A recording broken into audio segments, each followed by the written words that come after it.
Obviously, it's a joke. The people placed on the ballot are done so because they have been pre-decided to be acceptable by the established financial powers who actually run the show. Yet, many who understand this illusion of democracy often think, if only we could just get our honest, ethical politicians in power, then we would be okay. Well, while this idea, of course, seems reasonable in our established-oriented worldview, it is, unfortunately, another fallacy. For when it really comes down to what is actually important, the institution of politics, and thus politicians themselves, have absolutely no true relevance as to what makes our world and society function.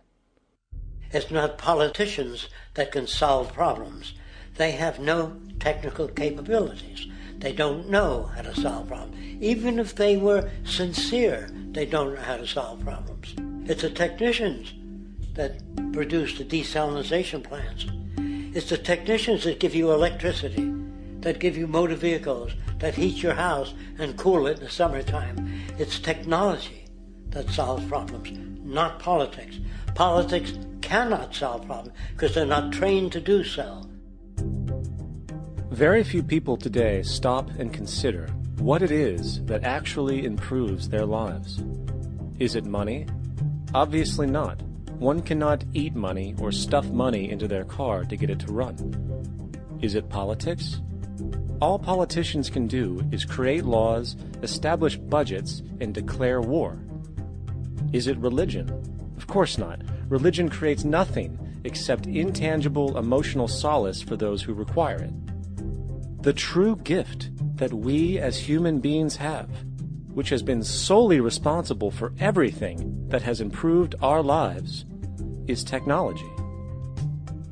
What is technology? Technology is a pencil which allows one to solidify ideas on paper for communication. Technology is an automobile which allows one to travel faster than feet would allow. Technology is a pair of eyeglasses which enables sight for those who need it. Applied technology itself is merely an extension of human attributes which reduces human effort, freeing humans from a particular chore or problem.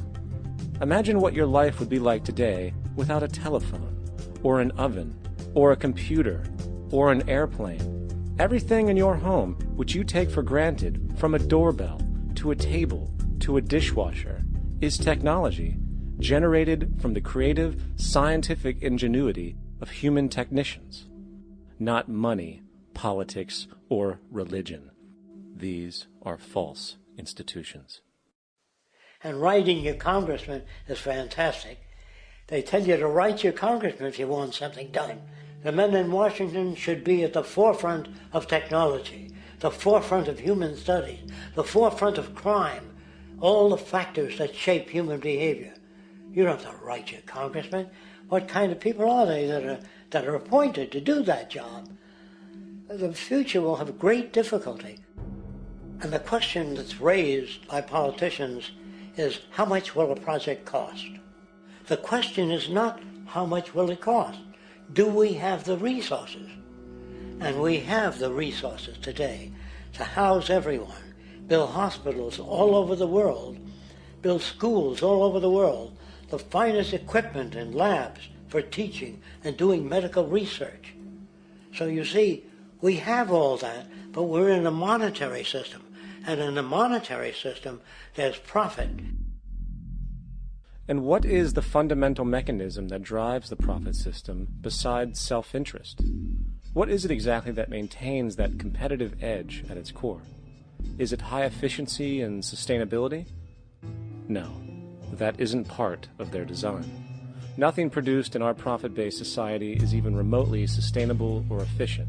If it was, there wouldn't be a multi-million-dollar-a-year service industry for automobiles, nor would the average lifespan for most electronics be less than 3 months before they're obsolete. Is it abundance?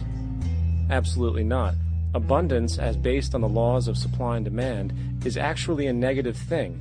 If a diamond company finds 10 times the usual amount of diamonds during their mining, It means the supply of diamonds has increased, which means the cost and profit per diamond drops. The fact is, efficiency, sustainability, and abundance are enemies of profit. To put it into a word, it is the mechanism of scarcity that increases profits. What is scarcity? Based on keeping products valuable. Slowing up production on oil raises the price. Maintaining scarcity of diamonds keeps the price high. They burn diamonds at the Kimberley diamond mines. They're made of carbon. That keeps the price up. So then, what does it mean for society when scarcity, either produced naturally or through manipulation, is a beneficial condition for industry? It means that sustainability and abundance will never ever occur in a profit system, for it simply goes against the very nature of the structure. Therefore, it is impossible to have a world without war or poverty. It is impossible to continually advance technology to its most efficient and productive states.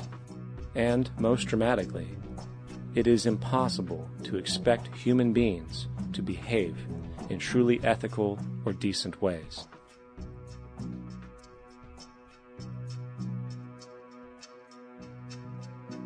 People use the word instinct because they can't account for the behavior.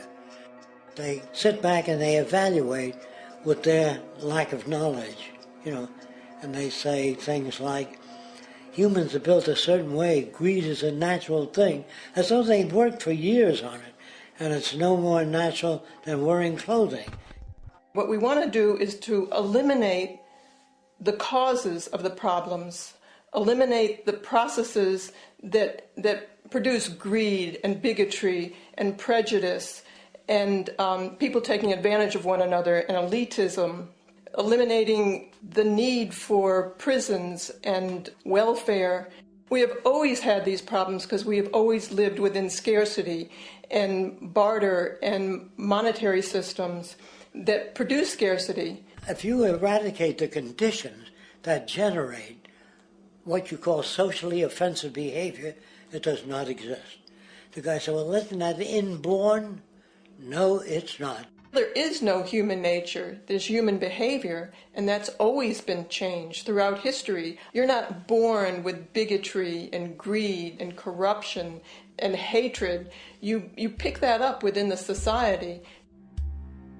War, poverty, corruption, hunger, misery, human suffering will not change in a monetary system. That is, there'll be very little significant change.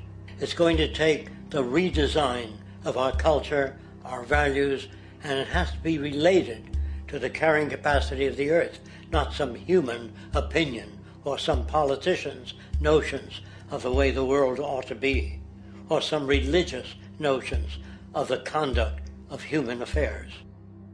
And that's what the Venus Project is about.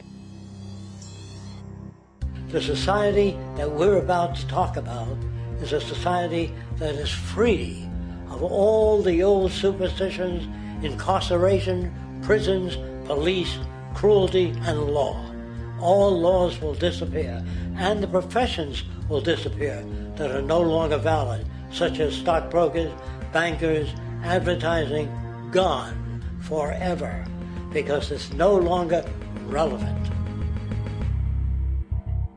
When we understand that it is technology devised by human ingenuity which frees humanity and increases our quality of life, we then realize that the most important focus we can have is on the intelligent management of the Earth's resources.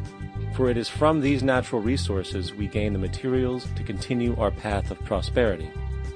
Understanding this, we then see that money fundamentally exists as a barrier to these resources, for virtually everything has a financial cost. And why do we need money to obtain these resources? Because of real or assumed scarcity.